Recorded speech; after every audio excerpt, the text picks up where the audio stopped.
लोकतंत्र के महापर्व चुनाव की शुरुआत हो चुकी है। 4 चरण के चुनाव भी हो चुके हैं।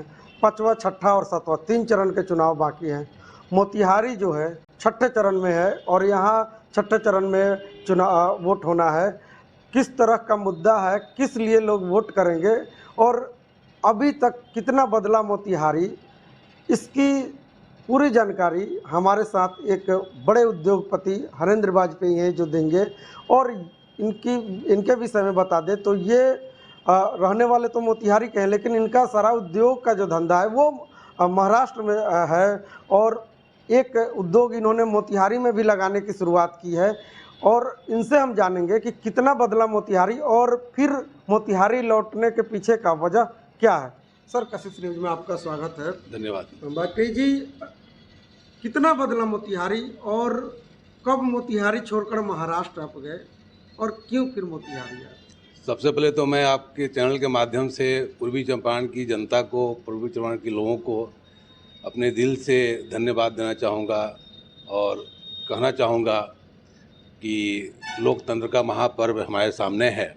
सब लोग घर से निकले, वोटिंग करें, ये उनका अधिकार है, हमारा अधिकार है। और इसी अधिकार के माध्यम से, इसी अधिकार के चलते मैं महाराष्ट्र से चल के पुणे में आया हूँ, मोतिहारी में आया हूँ कि यहाँ पे मैं भी अपना वोट गिरा सकूँ। जहाँ तक सवाल आपका है कि इस महापर्व में हर किसी को भागीदार होना चाहिए, हर किसी को सहयोग करना चाहिए, बढ़ चढ़ के हिस्सा लेना चाहिए और ये बहुत बड़ा पर्व है। इसको ठीक ढंग से हमको, जब हम वोटिंग करके जब आगे बढ़ेंगे तभी हमारा देश सुधरेगा, देश अच्छा बनेगा, अच्छे लोग जीत के जाएंगे, तभी हमारा तरक्की होगा, विकास होगा। आप एक उद्योगपति हैं, महाराष्ट्र में किस तरह का उद्योग आपका चलता है और मोतिहारी में भी आप उद्योग लगा रहे हैं, किस तरह का उद्योग लगा रहे हैं और इतने दिनों में कितना बदला मोतिहारी, एक अपनी नज़र से बताइए। सर, एक्चुअली मैं भी तो मोतिहारी के कॉलेज से ही पढ़ा हूँ और यहीं गांव की टूटी फूटी सड़कों से चल कर के स्कूल जाया करता था। मछरगांवा हाई स्कूल में हम पढ़ते थे, जो अभी हरसिद्धि प्रखंड में हरसिद्धि विधानसभा क्षेत्र में आता है। तो हम लोग उस समय याद है कि बैलगाड़ी जब चलती थी ना, तो सड़क पे उसकी टायर से दब करके मिट्टी में एक लीक तैयार हो जाता था। उसी एक लीक में हम लोग साइकिल से जाते थे स्कूल। कई बार गिरते भी फिर थे, पड़ते भी थे। कभी सोचे नहीं थे कि आज जो हम देख रहे हैं कि गली गली में सड़कें बनी हुई है और बैलगाड़ी तो दिखाई नहीं देता है, साइकिल की बात छोड़ दीजिए, अब हम कार से भी गांव-गांव में घूम जाते हैं। अब सवाल उठता है कि उद्योग के बारे में आपने बात किया, तो मेरी श्रद्धा हमेशा रही है कि मैं जो कुछ भी करूं अपने क्षेत्र के लिए करूं, अपने क्षेत्र में करूं, मोतिहारी के लिए करूं। रोजी रोटी के कारण समझिए कि इतना दूर जाना पड़ा, लेकिन जब हम अपने आप को महसूस किए कि अब हम कुछ करने के लायक में हैं, तो फिर मैं मोतिहारी का रुख किया। और मैं आपकी जानकारी के लिए बता देता हूँ कि सबसे पहले हमने चंपारण औद्योगिक क्रांति करके एक मिशन पे काम शुरू किया पूर्वी चंपारण जिले में, जिसमें हरसिद्धि प्रखंड के बहुत सारे हमारे मित्र लोग हमें सहयोग किए। कि मेरे मन में ये बात आई कि हम क्यों नहीं ऐसा कुछ करें कि हम स्थानीय आधार पर ही लोगों को रोजगार उपलब्ध करावें। बहुत कुछ सोचते हमने फिर मेरे दिमाग में आया, उस समय संजोग से प्रधानमंत्री नरेंद्र मोदी जी ने बिहार में उन्होंने एक अनाउंसमेंट किया कि इथेनॉल फैक्ट्री के रूप में हम बिहार को मौका देंगे, यहाँ रोजगार के अवसर मिलेंगे। मुझे लगा कि ये अच्छा मौका है और हमने फिर सोचा कि इथेनॉल की फैक्ट्री हम यहाँ पे डालें। उसकी दिशा में हम सोच के आगे बढ़ते गए। स्थानीय जो हमारे सांसद जी हैं, माननीय राधा मोहन सिंह जी, मैं उनसे भी विचार किया कि मैं ऐसा करना चाहता हूँ। तो एक तो सबसे बड़ी बात है कि उन्होंने मुझे इतना बेहतर मार्गदर्शन दिया और सुझाव दिया कि बहुत बेहतर रहेगा आप कीजिए यहाँ पे। और तब हमने फिर सोचा कि इसको कहाँ किया जाए, चूँकि मेरे पास तो उतनी बड़ी भूमि थी नहीं यहाँ पे। बिहार सरकार से हमने सहयोग लेना चाहा। बिहार सरकार में बियाडा एक डिपार्टमेंट है उद्योग विभाग का, वहाँ से हमने एप्लीकेशन किया कि हमको भूमि उपलब्ध करा के दिया जाए ताकि हम फैक्ट्री डालें।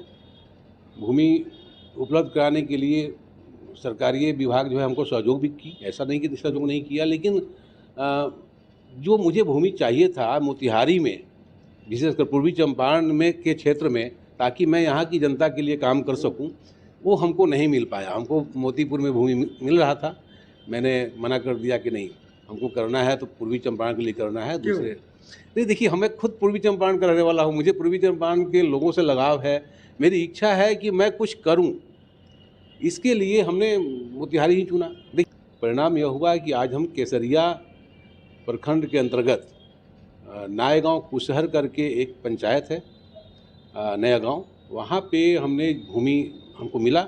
आज हम 30 बीघा ज़मीन में फैक्ट्री खोलने की कोशिश कर रहे हैं। भूमि मेरा रजिस्ट्री सब हो चुका है, गवर्नमेंट से जो भी हमको अप्रूवल मिलना चाहिए था वो सब मिल चुका है। अब बस फैक्ट्री स्टार्ट करना है बनाने के लिए, वो भी काम हम 15-20 दिन में शुरू करेंगे। कितने लोगों को रोजगार देंगे? देखिए, उसमें रोजगार तो केवल रोजगार की बात आप नहीं कर सकते हैं, रोजगार तो कम से कम 500,000 लोगों को मिलेगा ही मिलेगा, इसमें कुछ शक की बात नहीं है। तो मेरे दिमाग में था कि हम ऐसा कुछ करें कि एक तो रोजगार मिल जाए, दूसरा कि यहाँ के स्थानीय जो लोग हैं, किसान हैं, उनको एक माध्यम मिल जाए कि वो खेती को अपना रोजगार का साधन समझ सके। तो हमने समझिए कि जो फैक्ट्री जो यहाँ डालने की प्लान किया है, वो फैक्ट्री में हम गन्ने से इथेनॉल बनाने की प्लानिंग किया है मैंने। अच्छा। गन्ने से इथेनॉल बनाने का मतलब क्या हो गया कि ठीक है, 4-5 महीना हमको गन्ना किसानों से मिलेगा, हम उसमें 6-7 महीना तक जो गन्ने का जो जूस है उसके साथ हम इथेनॉल बनाएंगे। किसान हैं, उनको इस बात का कोई भी मलाल नहीं रहेगा कि चीनी मिल हमारी कब चालू होगी, कब नहीं होगी। उनको हम एक ऑप्शन के रूप में देना चाहते हैं कि आपको एक इथेनॉल की फैक्ट्री मिल रही है, यहाँ पे आप अपने गन्ने को पहुँचा सकते हैं। सर, बात फिर घूम के वहीं पे चुनावी माहौल है, मुद्दे तो हैं, लेकिन सबसे बड़ा एक सवाल है कि बात मंच से होती है 90 की दशक की। क्या था 90 का दशक और कितना बदला अब का समय?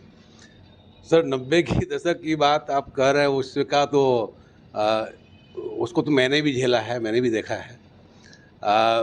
बस इतना ही आपको बताऊंगा कि हर घर में गार्जियन ये चाहता था कि मेरा बेटा भी उस लायक बने ताकि हम सुरक्षित और डर के माहौल में नहीं रहें। अब आप समझ सकते हैं कि हम क्या बोल रहे हैं, वो माहौल बहुत अलग था। हर घर में गलत तरीके से आगे बढ़ना ही लगता था कि हम सही कर रहे हैं। देखिए सर, ये सब जो हुआ था 90 के दशक में, उसमें डेवलपमेंट नाम की कोई चीज़ नहीं थी। आए दिन कुछ ना कुछ ऐसी घटनाएं मिलती थी। अब देखिए, इसको हम ज़्यादा बोल नहीं सकते हैं, अभी चुनाव का माहौल है, इसमें कुछ बोलेंगे तो आरोप बहुत कुछ लग सकता है कि हम किसी खास पार्टी का पक्ष ले रहे हैं, ऐसा नहीं है। लेकिन मैं इतना ज़रूर कहूँगा कि आज जो परिस्थिति है वो डेवलपमेंट करने का, विकास करने का, रोजगार सृजन करने का बहुत अच्छा परिस्थिति है। और इसमें स्थानीय जो नेता होते हैं उनकी बहुत बड़ी रोल होती है, इसमें बहुत बड़ी भागीदारी होती है। उनका अगर सही सपोर्ट है, सही पॉजिटिव ढंग से वो जनता के बीच में उस टाइप की न्याय व्यवस्था पे काम करते हैं, तो ही जाकर के डेवलपमेंट होता है, अदरवाइज नहीं होता है। आज वो सब हो रहा है, पहले के बनिस्बत आज हो रहा है। इसी का नतीजा आप देख लीजिए कि मदर डेयरी जो खुला है कोटवा के पास में, चल रहा है, अच्छी फैक्ट्री चल रही है। उससे किसानों को, पशु पालन करने वाले जो किसान हैं उनको काफ़ी फ़ायदा हो रहा है। अब ये सब जो अवसर जब चंपारण में होना शुरू हो गया तो हम लोग को भी हिम्मत बढ़ गई कि नहीं, हम लोग भी आकर के यहाँ डेवलपमेंट कर सकते हैं, इंडस्ट्री लगा सकते हैं। और मेरा एक ड्रीम है कि पूर्वी चंपारण जो है वो एक इंडस्ट्री हब बने। मैं अपनी फैक्ट्री शुरू करने के बाद में मैं यहाँ के नौजवानों को ज़रूर इसके लिए प्रेरित करूँगा कि जो भी छोटी छोटी फैक्ट्री ही क्यों नहीं हो, वो करके आगे बढ़े, रोज़गार के लिए बाहर नहीं जाए। पॉसिबल है, हमारे पास सब व्यवस्था है। नेताओं के नेतृत्व में क्या बदलाव देखने को मिलता है और सरकारें जो पहले की थी अब कितना सपोर्ट मिलता है? नहीं, यही तो सबसे बड़ी बात है सर, कि नेता लोग जो हैं अभी के डेट में काफ़ी जनता के करीब हैं, जो हम महसूस कर रहे हैं। पहले लगता था कि मुझे किसी विधायक से या किसी जनप्रतिनिधि से मिलना है तो बड़ा असंभव लगता था। किसी का अप्रोच लेके जाइए या हम उस माहौल में हैं तभी मिल सकते हैं। अभी है कि हम जिससे भी मिलना चाहे मिल सकते हैं, जो ही बातें करना है अपनी बातें रख सकते हैं और हमारी बातें सुनी भी जाती है। एक-एक व्यक्ति की बातें सुनी जाती है, जो मैं देख रहा हूँ। और जो भी नेता हमारे प्रतिनिधि हैं यहाँ पे, वो काफ़ी सहयोगी रूप से काम कर रहे हैं। अब प्राइवेट टैक्स नहीं ना देना पड़ता है नेताओं को। मैं उसी बात की बात आपको कर रहा था कि 1990 के दशक की जो बात आप जो कर रहे थे, वो सब ऐसा माहौल था जो कि प्राइवेट टैक्स कहिए प्लस उसके अलावे भी बहुत सी सारी बातें थी जो अभी कहना उचित नहीं रहेगा। तो वो सब देखा है हम लोगों ने। वो परिस्थिति बिल्कुल कारोबार का नहीं था। उस समय तो बहुत सारे उद्योगपति, बहुत तरीके के लोग यहाँ से पलायन कर गए थे, ये भी आपको मालूम है। आज सब वापस आ रहे हैं, तो कुछ न कुछ बेहतर हुआ है। जो हमारे जनप्रतिनिधि इन्होंने कुछ बेहतर किया है, इन्होंने संकल्प लिया है बेहतर बिहार बनाने का, तभी हो रहा है। युवाओं को क्या संदेश देंगे आप? नहीं, युवाओं को मैं चुनाव है। जी, हम युवाओं को यही संदेश देंगे कि आप सबसे पहली बात कि आप घर से निकलिए, इस महापर्व में आप अपनी भागीदारी सुनिश्चित कीजिए, आपको बढ़-चढ़ के हिस्सा लेना है और कोई जाति, धर्म और व्यक्ति के विशेष पर आप काम मत कीजिए। उसके आधार पर आप मत जाइए बिल्कुल, क्योंकि आपका दिल जानता है कि कौन बेहतर विकास कर सकता है और मुझे किसका सहयोग करना चाहिए। जो बेहतर है उसका सहयोग हमेशा मिलना चाहिए, तभी हमको सहयोग मिलेगा, तभी हम आगे बढ़ पाएँगे, तभी हमारा भविष्य जो है सुरक्षित हो पाएगा। बहुत बहुत धन्यवाद सर। तो बड़े उद्योगपति से हमारी बात हुई। इन्होंने बताया कितना बदला मोतिहारी और कितना बदला बिहार, किस लिए लोग अब लौट रहे हैं अपने गांव, अपने शहर की ओर।